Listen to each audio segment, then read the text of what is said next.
Un saludo a todos primero y vamos a empezar entonces, ¿ok? En esta oportunidad tenemos a José María Cundil Flores, él es ingeniero en restauración forestal por la Universidad Autónoma de Chapingo y es también maestro en ciencias en conservación y biodiversidad de ecosistemas tropicales por la Universidad de Ciencias y Artes de Chiapas, profesor de biotecnología de la Universidad Politécnica Metropolitana de Puebla y colabora en la línea de investigación de ingeniería genética y microbiología.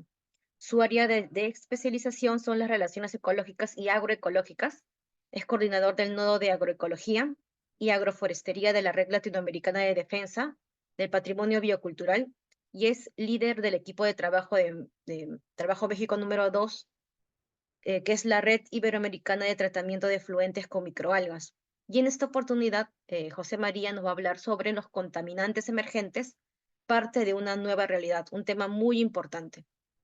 Bienvenido, José María. Hola Michelle, hola, ¿qué tal todos? Muchas gracias, gracias por la presentación. Con mucho gusto de estar aquí y poderles platicar un poquito de lo que hacemos en la UPMP y de lo que hago yo con mis plantitas y animalitos.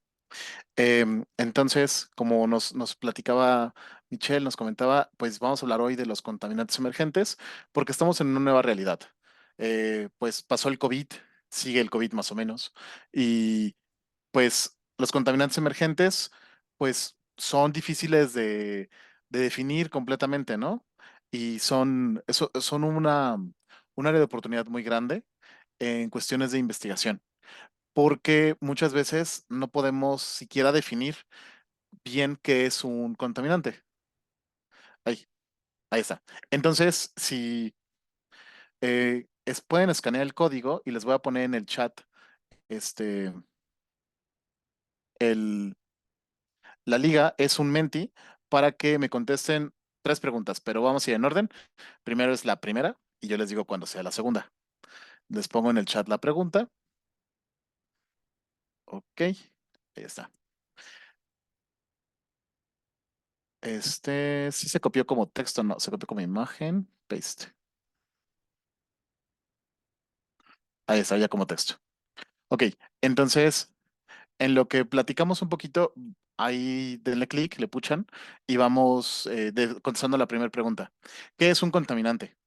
Porque muchas veces hablamos de cosas tóxicas, hablamos de relaciones tóxicas, hablamos de gente tóxica y de la toxicología alrededor de nosotros o de el ecosistema donde vivimos.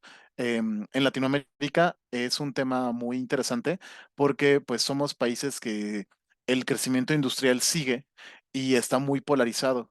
Porque hay industrias que están muy bien reguladas, pero también en Latinoamérica tenemos algo que se llama la industria fraccionada. ¿Qué es la industria fraccionada? Pues la industria que no está regulada por alguna ley, ¿no? Por ejemplo, aquí en México se le llama maquila, que es que las personas se llevan parte de la industria textil a su casa y las señoras o señores cosen los pantalones de mezclilla o cosen ropa y esa tela no está tratada o esa tela no sabemos con qué está teñida y entonces, pues, pues es uno de los escenarios, ¿no? Y entonces, hay muchos autores que definen contaminante y podemos tener definiciones súper largas y complejas. Pero a mí me gusta esta definición de Tollin y Strogach que dice, contaminante o pollutant es todo aquel que genera una lesión o un daño. Entonces, así es sencillo. Todo aquel que genera una lesión o un daño. Por eso a veces hablamos que hay relaciones o personas tóxicas, ¿no? Que nos contaminan o que contaminan el ambiente de trabajo, que eso pues lo vivimos muchas personas. O podemos definir cómo la contaminación va a afectar diferentes partes de nuestro ecosistema o de nuestro contexto diario, ¿no? Y podemos hablar de contaminación en el aire, contaminación en el agua, contaminación sonora y la contaminación plástica, ¿no? Entonces, al final, un contaminante pues va a ser esto, cualquier agente, cualquier cosa que va a causar un daño o una lesión. Sí, hay muchas personas tóxicas en todos lados, ¿no? Esas personas tóxicas pues también son contaminantes, ¿no? Porque pues llegan y pues ya se echó a perder, ¿no? No sé, en los laboratorios siempre pasa, ¿no? Que todos están muy bien y de pronto llega alguien o pasa algo y todo se vuelve tóxico. ¿no? Y entonces pues tienes que ver qué onda, ¿no? Cómo remediar la situación. Y entonces, a partir de todo esto de definición de contaminantes, esto es una definición más o menos eh, 2009, pues no está tan nueva, pero es interesante porque ellos lo definen a partir de un montón de casos legales. Entonces, analizan un montón de artículos así de demandas donde eh, cómo definían un contaminante. ¿Por qué? Porque la legislación en muchos países no especifica qué es un contaminante o es muy, muy específica y define ciertos agentes y a otros los deja fuera. Y entonces, pues las empresas son muy listas y muy malas a veces y se hacen, se agarran de esos loops legales, de esos vacíos legales para, pues, aprovechar, ganar, sacar el mayor beneficio. Y entonces llegamos a una realidad donde hablamos de los contaminantes emergentes. ¿Por qué emergentes? Porque son contaminantes que se están conociendo, son nuevos, estamos aprendiendo cómo funcionan, cómo interactúan con nosotros, de dónde vienen, quién los genera, cómo se pueden regular. ¿No? Entonces, a ellos los vamos a definir como estas sustancias químicas o materiales sintetizados, chéquense, materiales sintetizados que se encuentran en entornos acuáticos cuya toxicidad y persistencia afectan significativamente el metabolismo de un organismo vivo. Y aquí nos acota un poquito al contexto de ecosistemas acuáticos. Pero si nosotros nos vemos a nosotros como humanos dentro del agroecosistema o dentro de un ecosistema, pues la parte acuática o la cadena trófica acuática más cercana a nosotros, pues está muy relacionada con nosotros, ¿no? Ya sea porque pescamos de ahí, comemos de ahí, bebemos agua de ahí o nos bañamos de ahí. Y entonces los contaminantes emergentes pues están en contacto directo con nosotros. Y también los podemos clasificar. ¿Cómo los podemos clasificar? Por productos de cuidado personal, pesticidas, retardantes de llama, productos farmacéuticos. Entonces, aquí es interesante porque muchas veces vamos al súper o nos compramos un exfoliante, ¿no? Que luego les llaman scrubs y decimos, no, pues sí, para tallar bien y quitarme toda la piel muerta. Y estos exfoliantes, cuando vemos qué es lo que raspa o lo que exfolia, son plásticos. Y entonces estos plásticos, cuando nosotros los estamos frotando en nuestro cuerpo, pues están liberando partículas que primero podemos acumular nosotros y luego otras partículas que se van a ir al desagüe y van a llegar a un cuerpo de agua. O lo mismo, hay plásticos en la pasta de dientes que hacen que la fricción limpie mejor la placa bacteriana o el sarro en nuestros dientes. Pero pues esos plásticos los absorbemos parcialmente, otros se van en el desagüe. Entonces hay muchas fuentes del cuidado personal y no está regulado. Apenas en la Unión Europea hay como están algunas normas que se están desarrollando. Acá en México ha habido intentos, pero pues nomás no proceden, y menos ahorita que es año electoral. Pero también hay otros como pesticidas. Los pesticidas es todo un tema, ¿no? Desde la gente naranja en la guerra de Vietnam, todo esto es un tema muy, muy complicado. Ahí el comercial de Michelle, aprovechen. Si necesitan la constancia, pues hagan el pago. Entonces, ahí chéquenle. Entonces, los pesticidas es un tema muy interesante porque pues son parte de nuestro día a día y los sistemas tecnológicos productivos del sistema agroalimentario pues los usa en exceso y es una gran problemática en Latinoamérica, ¿no? Porque a veces pensamos que el ponerle más o usar el doble pues va a hacer que tu plantita crezca el doble, ¿no? Y pues la verdad es que no, puede causar todo lo contrario. Retardantes de llama es la industria textil, pues para que sus productos no perezcan en alguna contingencia, por ejemplo, un incendio, se les ponen retardantes. A muchos otros productos llevan estos retardantes de llama. Y pues imagínense la cubierta que debe ser en cuestión química para que aguanten las llamas y evitar que se queme el producto. Entonces es todo un tema tan solo los retardantes de llama. Y son los que tendrían que regularse tal vez más, pero son los de los que menos hay información. Y después tenemos los productos farmacéuticos. Por ejemplo, en Estados Unidos hay una abundancia de ibuprofeno en las plantas de tratamiento de aguas residuales. ¿Por qué? Porque mucha gente toma ibuprofeno como si fueran vitaminas y todos los días temprano se toman, no sé, sus vitaminas, su jugo de naranja y un ibuprofeno. y lo toman tan periódico que abunda el ibuprofeno, ¿no? Y hay ciudades donde abundan ciertos fármacos porque a veces nos automedicamos y eso está resuspendido en el agua. Y entonces, todos estos contaminantes emergentes son tal vez de origen antropológico, ¿no? Porque están relacionados a nosotros. Pero hay otros contaminantes emergentes que también están relacionados de forma al, de forma directa al ecosistema o al agroecosistema. Ok, aquí está. Y entonces vamos a empezar con los microplásticos. Nos vamos a concentrar hoy en dos de estos, siendo los microplásticos con los que vamos a platicar un poquito más, y de ahí vamos a ver quiénes son los que hacen migas con los microplásticos, pues para hacer los vehículos de transporte de otras cosas. Entonces empezamos con los microplásticos y los nanoplásticos. Entonces, normalmente pues se encuentran en ecosistemas marinos. ¿Por qué? Porque desgraciadamente todo llega a un cuerpo de agua, se arrastra, y llega ahí y pues ahí empiezan los procesos extrusivos de transformación y empiezan a liberarse. Y los podemos encontrar en ecosistemas de agua dulce como presas, lagos, estanques, cuencas fluviales, humedales. Apenas estaba viendo un TikTok de un chico que fue a bucear al Nevado de Toluca, que es una montaña que está en el centro de México, y está a más de 4.000 metros sobre el nivel del mar, y hay un lago, y está nadando, y en el fondo del lago hay plásticos, ¿no? Entonces, pues el plástico no perdona en todos lados está. Entonces, y son plásticos de diferentes orígenes. Entonces, aquí es interesante porque nosotros podemos entender cómo es el proceso de transformación de los microplásticos a partir de las cuencas. Entonces, haciendo manejo de cuencas, podemos entender cómo los microplásticos van a estar enriqueciendo el ecosistema a partir de los procesos extrusivos que conlleva la misma cuenca. Por eso nos comentaba Michelle, ¿no? Que trabajo en la cuenca del Alto Toyac.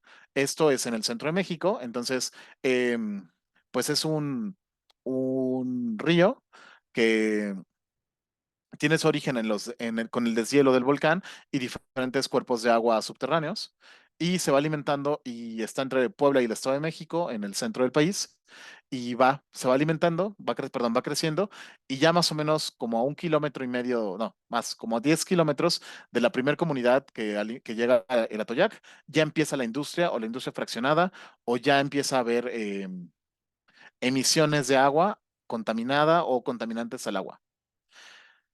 Y entonces, ha habido muchos intentos o muchos esfuerzos, más que intentos, hay muchos esfuerzos para definir cómo se identifican, cómo podemos entender el microplástico, ¿no? ¿Por qué? Porque todos hemos tomado de una botella de agua, ¿no? Esta botella de agua la tiramos a la basura, no sabemos si va a llegar a un destino final, y entonces le pega a los rayos UV, empieza a hacer calor, empieza a hacer frío, le sigue dando los rayos UV, empieza a haber fricción, cae el agua, sale del agua, y entonces empieza a haber este proceso donde se empiezan a liberar partículas, y el microplástico se empieza a decolorar. Y empieza a haber cambios en la morfología, cambios en los colores, en la talla, en el tamaño, se pueden empezar a ver cambios en la cristalografía o en la composición del plástico. Y pues esto es un reto, ¿no? Porque podemos encontrarnos en diferentes partes de las cuencas el mismo plástico, pero con diferentes procesos extrusivos. Y eso pues nos dice todo lo que sufrió el plástico del punto A al punto B, pero también nos dice que pues que hay muchos procesos que están lastimando al plástico, y pues a lo largo de todo eso nosotros encontramos una pequeña parte de lo que se transformó, de lo que se liberó, y todo lo demás pues se va absorbiendo por animales, por plantas, en el sedimento, se transporta al agua, al agua de riego, inclusive puede percolarse a depósitos de agua subterránea no tan profundos. Entonces es un reto muy grande y es pues complicado entender todo este proceso. Aquí, perdón. Entonces, a mí me gusta mucho hablar sobre los sistemas silvopastoriles, y podemos entender cómo los contaminantes emergentes circulan a través de ellos. Entonces, todos hemos tomado algún producto, ¿no? De un sistema agrosilvopastoril, que puede ser desde maíz, leche, carne, frutas, cualquier, ¿no? Este va a ser un sistema productivo donde vamos a tener un elemento forestal, un elemento animal, un elemento herbáceo. Y entonces este sistema funciona como un agroecosistema, del cual nosotros como humanos somos beneficiarios y lo gestionamos. Entonces, si nosotros tenemos ese sistema bien, pues nos va a dar beneficios, como vemos aquí: greenhouse mitigation, water and biodiversity conservation, healthy milk and meat production. No, o sea, tenemos beneficios y el sistema funciona por sí solito. Pero ¿qué pasa cuando llegamos a un escenario donde está contaminado? Entonces, aquí tenemos que encontrar las vaquitas. Y entonces, esto es en la ciudad de Puebla. Tenemos una presa, que es la presa Valsequillo, la presa Manuel Ávila Camacho, que es un sitio Ramsar. Es una presa que tiene como 50, 60 años en Puebla y su importancia ecológica y agrícola es muy grande. ¿O tiene más años? No creo que tiene más años. Entonces, su importancia es de gran importancia para el estado de Puebla porque concentra muchísima agua que va a ser usada de riego. Entonces, una de las alimenta a una de las cuencas y subcuencas más lastimadas o más usadas por la industria agrícola en México y también sirve de planta de tratamiento para toda la ciudad de Puebla, que es una de las ciudades más grandes de México. Tiene 3.7 millones de habitantes, Puebla y la zona metropolitana. Entonces es interesante porque aquí vemos las vaquitas, ¿no?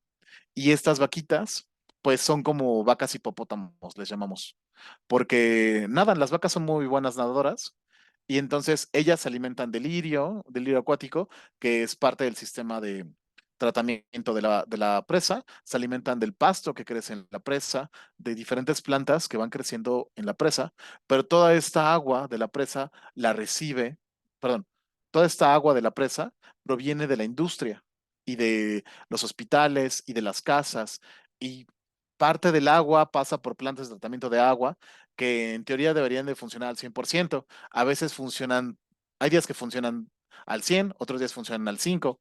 eh, entonces, pues es azaroso. Y entonces, pues toda esta agua que llega a la presa está enriquecida, ¿no?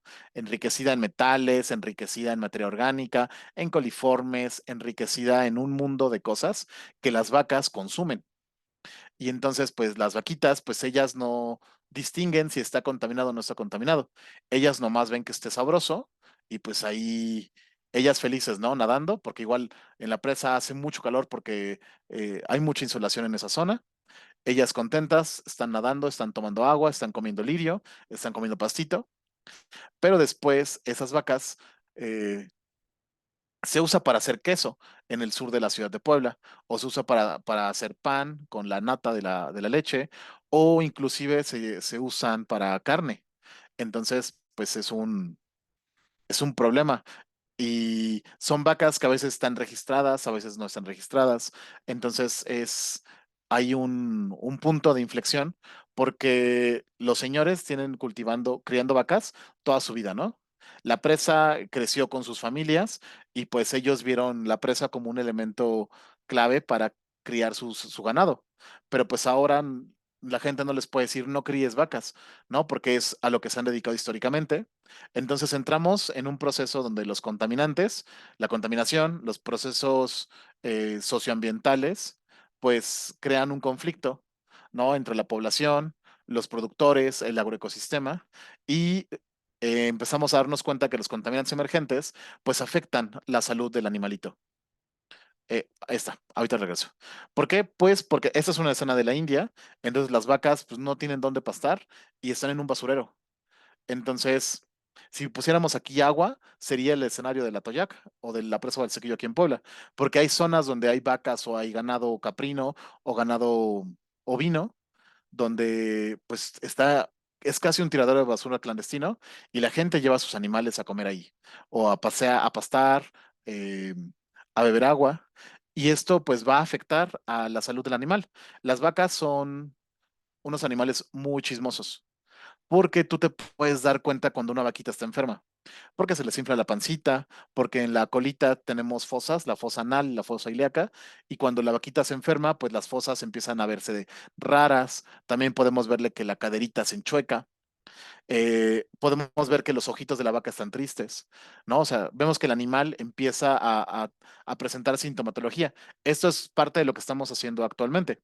Y entonces, esta sintomatología, pues la podemos relacionar con aquello que están, de lo que se están alimentando. Y hay muchos artículos o hay mucha bibliografía del agua en la presa del Sequillo, pero no hay artículos sobre qué pasa con la fauna, qué pasa con la flora. Bueno, hay, pero hay pocos. Ahorita vamos a ver uno. Entonces, pues imagínense, pobres vaquitas. Y si así están las vaquitas, imagínense la leche. ¿No? Imagínense la carne, que te den una hamburguesa, que te den un bistec, que te den no sé, un trozo de carne para comerte, pues, y no sabes que viene de ahí, y pues es carne enriquecida, ¿no? Enriquecida con contaminantes. ¿Por qué? Porque todos estos contaminantes, los microplásticos que están consumiendo las vaquitas, pues pasan por todo su sistema y pues buscan por dónde salir, y el sistema digestivo de las vacas es, acá vemos, ¿no? Es el rumen y vemos que el rumen, pues, es un bioreactor. Y entonces, pues, dentro de la vaquita, los plásticos tienen un proceso de extrusión muy interesante. Javier pregunta, ¿los microplásticos se pueden bioacumular como los metales? Ok, sí, a eso voy, Javier. Entonces, imagínate, las vaquitas, pues, se comen la botella de PET o un trozo de plástico. He visto que no sé por qué les gusta masticar los pañales. ¿No? Entonces, los pañales, pues, pueden ser pañales de actuales, que son 80% biodegradables, o pañales de los 90 que son puro plástico, y la vaca se traga el pañal. Entonces, pues, todo eso lo va practicando la rumia, Javier, que es esto de que mastica, lo regresa, y hay un momento en el que ya no sabe qué hacer la vaca. Y entonces, una de dos, este lo vomita, que a veces les cuesta trabajo, o lo pasa por su tracto digestivo y va a salir, pero no sabemos cuándo va a salir. Y las vaquitas tienen un ciego, y este ciego, pues, es una parte del intestino que puede bioacumular o puede depositar rastros de heces o de alimentos que no se acaban de digerir por completo. Y a veces las vaquitas se saturan de plástico en el ciego. En la universidad tenemos un trozo del río Atoyac y Don Philly es un señor que trae sus vaquitas y una vez se le murió una vaca, no por la contaminación, o no sabemos, pero le dio un infarto a la vaca y entonces Don Philly pues se puso vivo y metió una camioneta y sacó la vaca en canal y nos dejó las tripitas. Y ahí en las tripitas de la vaca pues aproveché y llevé a mis estudiantes para pues poder ver, ¿no? Todo lo que había pues se veían los plásticos desde afuera, ¿no? Después los perros llegaron y abrieron todo y este, pues ahí fue una escena muy extraña, pero vimos que había muchos plásticos depositados, ¿no? Y se bioacumulan en diferentes partes del cuerpo. Hay estudios que por ejemplo, hay un artículo en Bélgica, Javier, que habla sobre cómo como humanos podemos depositar o acumular plásticos en los alvéolos, en los pulmones. Entonces, son lavados a personas y pues vienen de ahí. Nosotros, lo hemos visto en otros animales de Valsequillo, en patos, que lo publicó la doctora Estefanía de aquí de Puebla. Este, Ella encontró en las tripitas de tilapias cómo acumulan los plásticos. Y otra chica que se acaba de titular de la maestría lo hizo con patos y también encontramos que los patos, como son aves, en la molleja y en diferentes partes y en el intestino, bioacumulan los plásticos. Y también nos preguntas, ¿qué otro contaminante se puede acumular? Los plásticos no van solos, Javier. Los plásticos siempre van acompañados de otros contaminantes. Entonces, como metales pesados. Porque muchas veces los plásticos que provienen de procesos industriales, en el proceso de inyección o en el proceso de manufactura, llevan un metal? Por ejemplo, es muy común que en las bolsas negras o en el plástico negro de industrial para sostener o envolver placas de metal o azulejo, cosas así, el plástico lleva un hilo como de cobre con cadmio. Bueno, ese cobre, pero a veces puede tener ciertas partes por millón de cadmio. Y entonces, pues eso luego lo tiran así en los basureros y son elementos que pues se van transfiriendo y quedan pegados al plástico y entonces pues lo consume un animal y pues el plástico tal vez se desintegra parcialmente en el intestino, pero el metal se queda depositado por alguna parte, ¿no? Y en función de del metal, Javier, podemos ver cuál va a ser el metabolismo o el órgano del cuerpo donde se puede acumular. Y esto nos lleva a todo un proceso, el proceso que les comentaba de extrusión, de cómo los microplásticos se van generando y van repartiéndose en diferentes partes a lo largo de las cuencas. Entonces vemos esta imagen de He que nos dice que siempre vemos los ecosistemas marinos, ¿no? Y pues al final todo llega al mar. Pero en los ecosistemas acuáticos continentales, los microplásticos son o los contaminantes emergentes son un problema muy grande, porque muchos cuerpos de agua continentales no tienen salidas al mar. Entonces, aquí, por ejemplo, la presa del Sequillo se usa para riego en la zona baja del estado, en el sur. Y de ahí, pues el río sigue, ¿no? Y el agua sigue circulando y se va oxigenando y pues tal vez la parte microbiológica se estabilice o se regule un poco. Pero todos los contaminantes inorgánicos ahí siguen.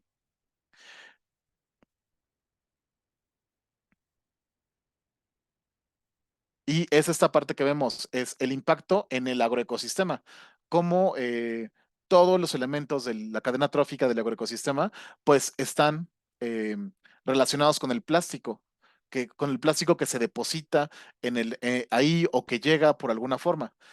Por ejemplo, hay plásticos que se usan para el mulch, que son estos plásticos que se ponen en la tierra para cultivos, que tienen un tiempo de vida, pero pues la gente a veces los deja el doble o el triple de tiempo.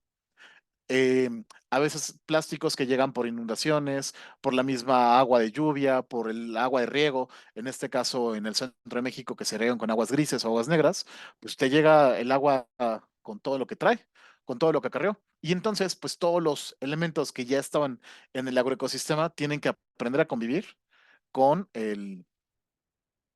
con el plástico. Y llegamos a este proceso donde los plásticos se quedan resuspendidos y empiezan a fragmentarse cerca de los cuerpos de agua o con humedad, y entonces llegan las alguitas, ¿no? Y las bueno, microalgas, y las microalgas son bien listas porque se adhieren, porque el plástico empieza a generar rugosidad o porosidad y las alguitas encuentran una superficie atractiva porque a ellas les gusta generar biopelículas. Y entonces, en estas biopelículas, pues las alguitas empiezan a atrapar metales pesados, empiezan a atrapar microplásticos, empiezan a atrapar antibióticos, o fármacos, empiezan a atrapar un montón de cosas. ¿Y qué pasa? Pues los animales ven trozos resuspendidos verdosos o apetitosos y se los comen, ¿no? Y he visto así trozos de unicel, que es este plástico, eh, no me acuerdo cómo se llama en Perú, que es como foam, pero lleno ya de microalgas, de lama, que es el florecimiento de las microalgas, y tiene así atrapado dentro de ellos trocitos de otros plásticos, ¿no? De envoltura de comida o de trozos de botellas de PET. Y las vacas lo ven atractivo porque está flotando ahí y se lo meten a la boca y medio lo mastican y lo escupen. Pero pues ya lo escupen y ya no, ya sale sin la biopelícula, ya sale blanco. Entonces, pues es un problema muy grande porque el agroecosistema pues se está viendo afectado por esta formación de biopelículas y esto es lo que estamos tratando de averiguar actualmente, ¿no? ¿Cómo funcionan estas biopelículas? ¿Cuál va a ser qué especies de microalgas pueden ser vectores para ciertos contaminantes o qué especies de microalgas forman biopelículas en qué tipo de plásticos, ¿no? Pero pues pensemos que los plásticos se van degradando y pues va cambiando su composición. Ah, Tecnopor, gracias. Ajá, entonces hay mucho Tecnopor, en México le llaman unicel y las alguitas les gusta porque es más o menos esponjoso. Se forma toda esta capa de algas alrededor, empiezan a atrapar otras basuras y llegan aves, que llegan muchas aves migratorias, y lo tratan de agarrar para comérselo o los mismos animales lo sacan del agua porque piensan que es algo que se puede comer. Y pues ellos mismos están haciendo la migración y el consumo de los plásticos. Entonces, esta es una problemática muy fuerte porque pues el tecnoporo, el unicel, es un polímero o es un material que cuesta mucho su transformación y su reciclaje, ¿no? La logística inversa del mismo es muy complicada. Ok, entonces, así es como pasa, ¿no? En los ecosistemas fluviales. Acá. Entonces, ¿qué pasa? Pues la fragmentación de plásticos por la misma cuenca, y esto nos acarrea problemas químicos, ecológicos, biológicos. Tenemos una pérdida de la diversidad, em, una pérdida de la biodiversidad por el consumo de los mismos en diferentes niveles de la cadena trófica, y con todo este proceso de fragmentación se generan un montón de formas, y hay formas que prevalecen más en ciertas condiciones y otras formas prevalecen más en otras condiciones. Entonces, al final los microplásticos son vectores de diferentes contaminantes, entre ellos los metales pesados. A partir de la formación de biopelículas, pues pueden acumular más metales o pueden acumular otras cosas, porque también pensemos que los microplásticos, pues como llevan todo este proceso de desgaste y transformación, se pues van siendo penetrados por el agua que está enriquecida con esos metales, y pues pueden depositarse los elementos ahí mismo, y pues encontramos microplásticos que van a estar enriquecidos con metales y por lo tanto se vuelven vectores, ¿no? O cuando se consumió por el animal, pues tener ese recubrimiento de la biopelícula, el alguita se perdió en el tracto digestivo y el microplástico pues se siguió fraccionando en la panchita del animal y siguió liberando los contaminantes. Y entonces, ¿cómo los podemos evaluar o cómo los podemos identificar? Pues hay un montón de protocolos diferentes para la extracción. La verdad es que es como todo un reto porque va en función del animal. Ahora sí que, ¿cómo es? En función del animal es la pedrada, ¿cómo es el dicho? No me acuerdo. Pero tienes que analizar las condiciones de cada organismo para ver cuál va a ser el protocolo que te va a convenir más para su proceso de extracción. Por ejemplo, ese lo publicó la doctora Steffi Martínez Tavera, que lo hizo en tilapias, en Valsequillo. Después está es la doctora Susanti, que ya hizo un protocolo, ella es de Indonesia, e hizo un protocolo similar en aves en, en Indonesia, y pues ya le funcionó de esta forma, ¿no? Nosotros montamos nuestro propio protocolo, que fue una modificación de varios, y pues tenemos buenas, igual buenos resultados, que va en función de lo que hacemos, ¿no? Este está en proceso de publicación, no les comento más, ¿no? Porque hay que esperar el artículo. Entonces, hay protocolos que son muy específicos para cada animal, para cada planta, eh, y estos microplásticos que nosotros vamos a encontrar, pues van a estar ligados o van a estar acarreando otros contaminantes, en este caso metales pesados.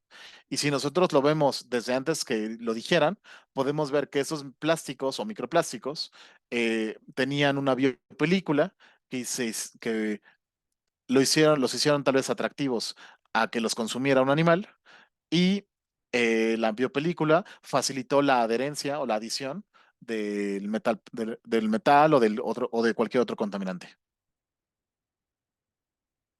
Aquí vemos un ejemplo de la diversidad de colores que podemos encontrar de plásticos en 15 muestras diferentes. Y el color no siempre nos va a dar el origen o nos va a dar la razón de qué tipo de plástico es, porque los colores cambian. Los plásticos transparentes pueden volverse amarillos, pueden volverse azules, los plásticos rojos pueden volverse morados, los plásticos negros pueden volverse morados también. Entonces depende mucho. Y también hay muchos plásticos negros, y estos pues se usan mucho en procesos industriales, ¿no? Que son todos estos empaques de envoltura o bolsas de basura.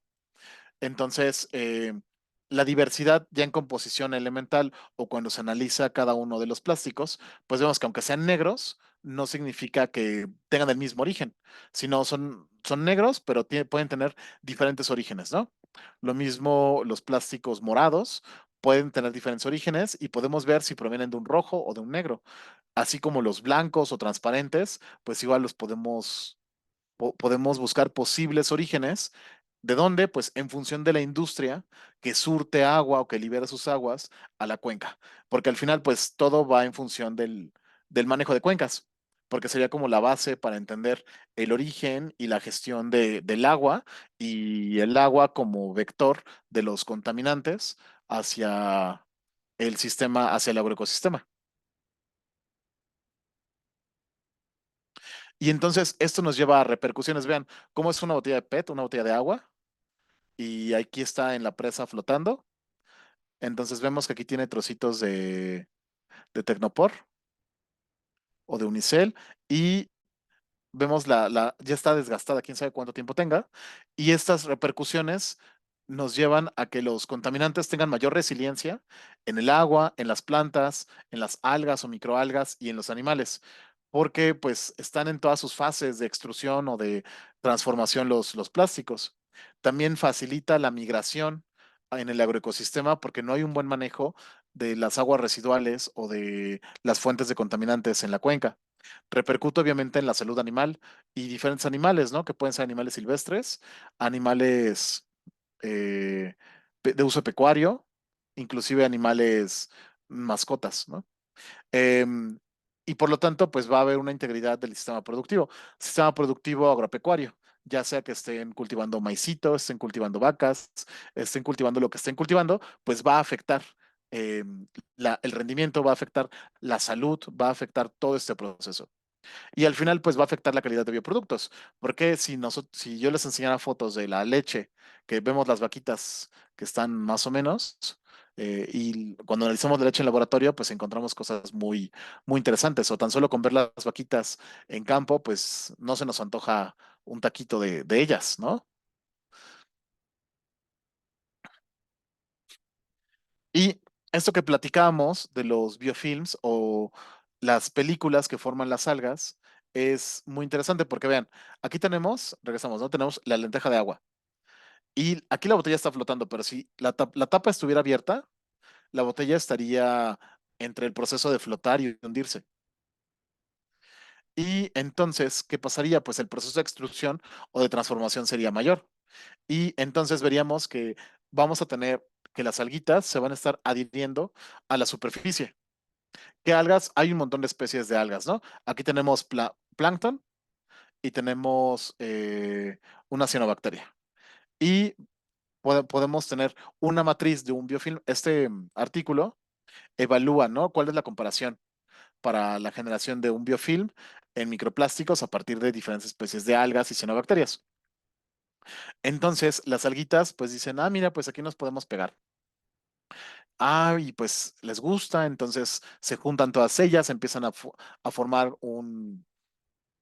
empiezan a liberar un mucílago y este mucílago les permite adherirse más y entonces se reproducen, llegan más alguitas y pues puede llegar un metal resuspendido, se adhiere ahí, pueden llegar otros plásticos que se adhieren ahí, pueden llegar un montón de cosas que se van a ir adhiriendo y entonces se forma una masa a partir de las alguitas, de las microalgas que están funcionando en este caso como la amalgama para la formación de un cúmulo de contaminantes emergentes, que puede ser un microplástico con metales pesados, con antibióticos o algún fármaco, con otros microplásticos diferentes, porque hemos encontrado que están trozos de PET con biopelículas algales y está pegado trozos de Unicel, de ¿cómo se llama? De Tecnopor. Entonces, eso pues nos dice que pues hay pues no una comunicación, pero sí hay una asociación o hay una relación entre todos estos procesos. Y las microalgas, pues eh, las microalgas a mí me gusta definirlas también como un contaminante emergente, porque hay alguitas que en los ecosistemas contaminantes, perdón, en los ecosistemas contaminados, se vuelven tóxicas para nosotros. ¿Por qué? Porque las algas, de hecho, esa diapositiva no la puse, déjenme ver. No, no la puse. Acá, ajá, está incompleta. Las alguitas en los ecosistemas acuáticos urbanos puede haber picos donde una especie va a ser aquella que pues va a dominar y entonces el alguita va a va a cumplir su ciclo vital, pero parte de su ciclo es que se deshidrate y se resuspenda en el aire. Y entonces nosotros la respiramos y nos damos cuenta que a partir de un cuerpo de agua estamos respirando contaminantes que pueden estar acarreando las algas secas del cuerpo de agua. Aquí en la Politécnica tenemos el río junto, entonces siempre pues huele a río, a veces huele rico, a veces no, y hay un montón de algas. Si yo dejo un vaso abierto, a los pocos días ya tengo una colonización de alguitas. Y entonces hay especies de estas algas que aparte de acarrear contaminantes, también van a ser alergenos. Y hay diferentes autores que establecen que las alguitas son, o las microalgas son contaminantes emergentes porque producen un daño o una repercusión, ¿no? Como lo pusimos en la primera diapositiva. A ver, ¿a dónde está? Una lesión o un daño, ¿no? Que te puede producir una te puede producir asma, te puede producir una reacción alérgica. Entonces, por eso hay autores que las consideran contaminantes emergentes. A mí me gusta considerarlas de las dos partes, porque sí hay alguitas que pueden ser tóxicas para nosotros. Y si checamos como estadísticas de morbilidad o estadísticas sanitarias o médicas, podemos ver que va a haber mayor incidencia de alergias o de asma cerca de cuerpos de agua que, y más de cuerpos de agua contaminados. Entonces, lo podemos correlacionar con la diversidad de microalgas y cianobacterias presentes, ¿no? Porque al final decimos microalgas, pero incluimos a las dos, microalgas y cianobacterias. Y va a haber microalgas o cianobacterias que pueden ser tóxicas en estos cuerpos de agua y que nosotros como humanos podemos estar eh, haciendo que crezcan o que se reproduzcan más. Por ejemplo, en parques urbanos es muy común que encontrar charcos de agua o fuentes de agua que no está circulando o que se alimentaron de algún cuerpo de agua contaminado y entonces ahí aprovechan y llegan un montón de alguitas que pueden ser tóxicas. ¿Tóxicas para quién? Para los perros que van, beben agua de ahí y después los perros se enferman o van de un charco a otro charco y están haciendo una migración. Y entonces nosotros con nuestros animales pues estamos siendo vectores de transmisión a través de diferentes cuerpos de agua de microalgas que pueden ser tóxicas. Y pues es todo un reto pues rastrearlo porque pues se reproducen muy rápido y pues no es tan fácil encontrarla siempre o encontrar la que estás buscando. Entonces son técnicas ya moleculares o técnicas más finas que nos complican un poquillo. Y aquí una disculpa, no sé por qué no sale este completo, pero son algas que nosotros hemos encontrado a partir del aire. Son diferentes especies y algunas de ellas están ligadas a procesos, a alergias, que están reportadas los géneros como posible alergeno en humanos. Y nosotros las encontramos en aire y en agua. Y en agua vemos que forman películas en contaminantes. Bueno, perdón, que forman biopelículas en los plásticos. Entonces, pues está interesante porque el plástico va a flotar y ya tiene o puede salirse del agua y tiene la cubierta de microalgas, ¿no? El biofilm. Y entonces se va a secar con el sol o el calor ese biofilm y se va a empezar a pulverizar y va a volar con el aire y lo vamos a respirar. Y no sabemos si esas alguitas que estamos respirando pueden estar acarreando, aparte de microplásticos o nanoplásticos, acarrear estos metales pesados o otros contaminantes que las alguitas atraparon cuando estaban pegaditas al plástico, ¿no? Entonces, pues es interesante esta parte. Acá vemos dónde muestreamos eh, las alguitas. Entonces, tomamos de la parte de arriba, de externa del sedimento, ahí sacamos las algas de la parte superficial y de ahí 5 y 10 centímetros debajo del sedimento y del cuerpo de agua, ¿no? Igual tomamos como una mini columna de agua en función de qué tan profundo esté. Y ya entonces hacemos como una comparación y vemos cuánta diversidad hay en diferentes partes en función de toda la naturaleza de muestras que tomamos. Y pues con información bibliográfica, pues podemos ver si las alguitas que encontramos pueden o no ser un alergeno o pueden ser de interés para la formación de biopelículas en los plásticos o en otros contaminantes, o si pues tienen algún uso para la bioremediación del agua, ¿no? Entonces, pues aprovechamos y se ve todo lo que se pueda, ya identificándolas bien, que es todo un reto, ¿no? Entonces, porque en una muestra, pues puedes tener muchísimas especies, ¿no? Y no todas las especies se manifiestan porque son sucesionales, entonces es todo un relajo porque puedes tener una gotita y de esa gotita te salen 100 especies, pero si lo dejas, de esas 100 se van a hacer 200. Entonces, pues está interesante, pero pues sí es todo un relajo. Ok, entonces, pues eso sería todo. Les agradezco mucho, son mis compañeros, la doctora Steffi, Paulina, la doctora Nuria, Carlos.